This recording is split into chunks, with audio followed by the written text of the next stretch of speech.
Hello guys, Taste Alchemist po. So nandito po ako para mag-share sa inyo ng madadali at masarap na recipes. And so for today, i-share ko lang po sa inyo kung paano ako magluto ng tinola.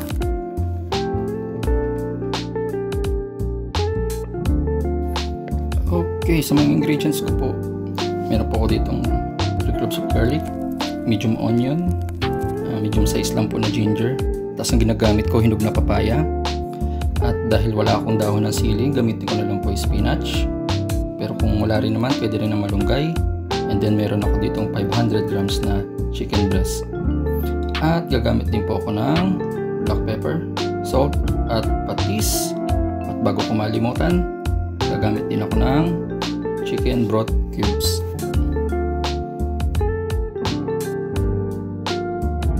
Tapos muna natin. So, sa kaldero, papainit ako ng mantika.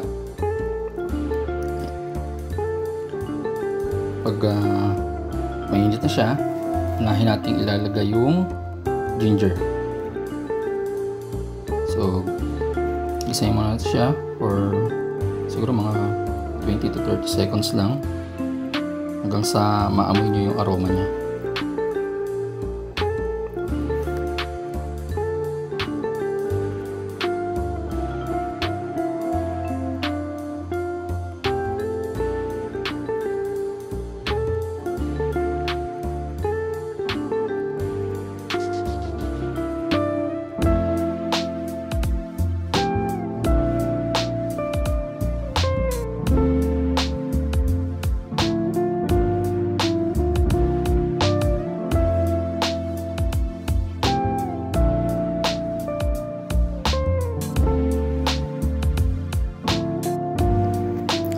So, ngayon, pwede natin ilagay yung sibuyas.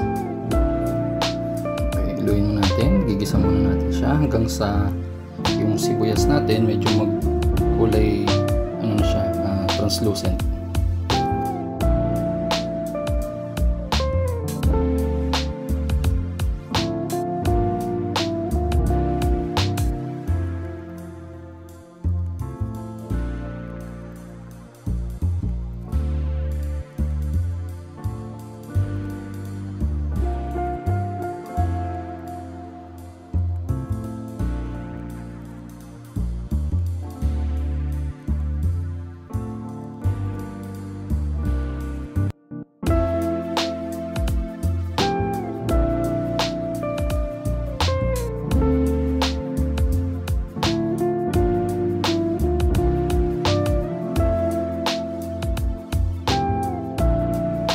Okay, lagyan natin yung bawang.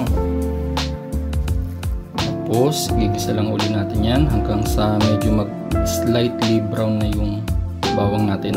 Pero huwag nyo hayaang sunog.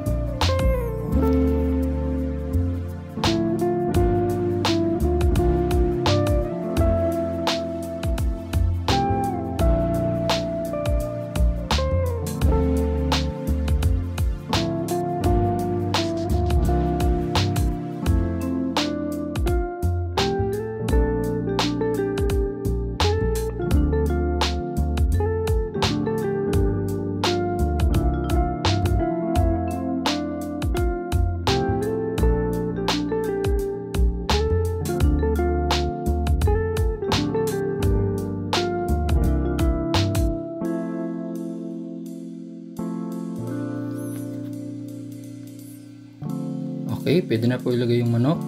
Lulutuin lang muna natin siya at isasangkot siya.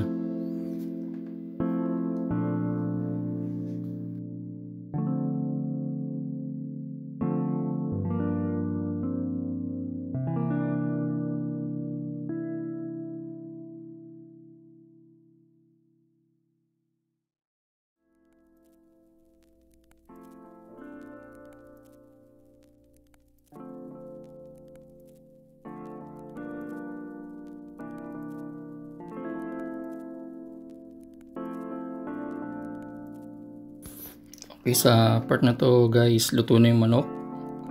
So, medyo slightly brown na siya. Pero bago yun, kailangan ilagay na natin yung sabaw.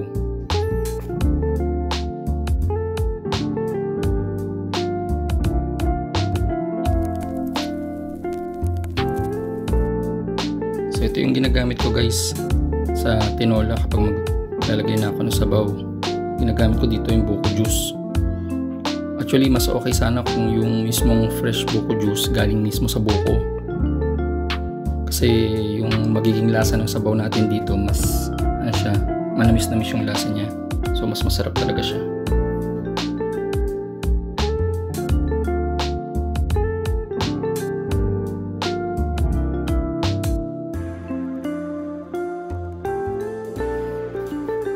Okay, so haluin lang natin, tapos i-bring to boil lang at halo-haluin lang ulit.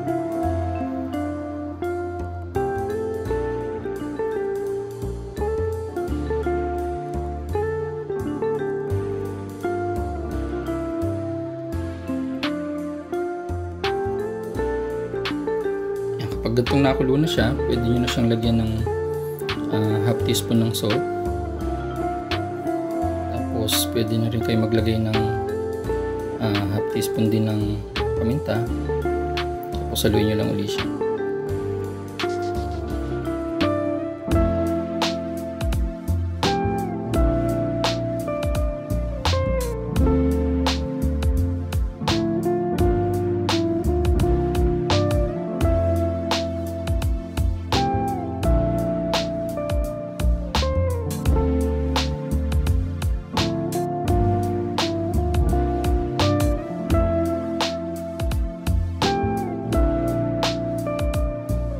Ito na guys, lagyan na natin yung papaya. Tapos i-bring to boil ulit natin to. Siguro mga 15 minutes. Kasi mas matagal, mas masarap yung magiging sabaw. Hahalo kasi yung manamis-namis na lasa ng papaya sa kanya.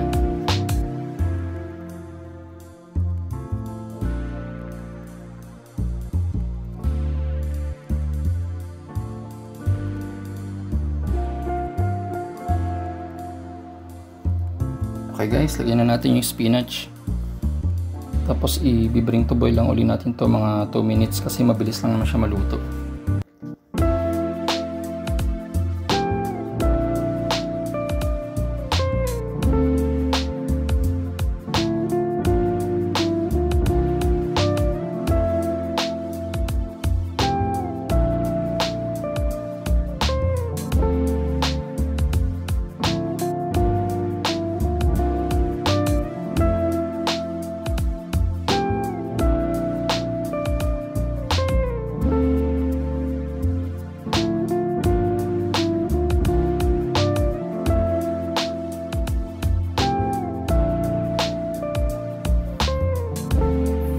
Tapos timpla na natin ng 1 tablespoon na patis.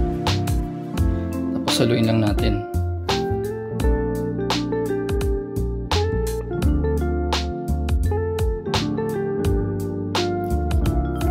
Tapos i-boil lang natin siya ulit mga 2 minutes. Okay na yan.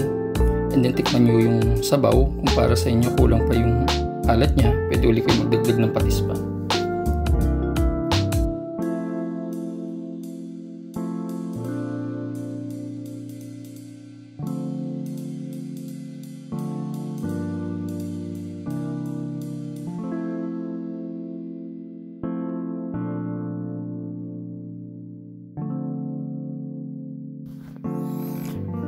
Okay guys, luto na yung tinola natin. So ngayon, pwede natin tikman.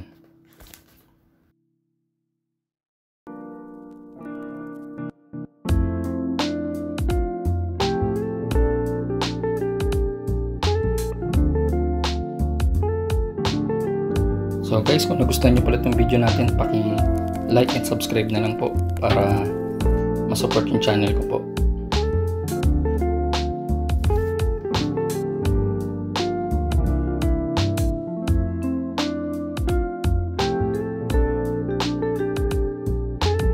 Tikman ko na siya guys ha.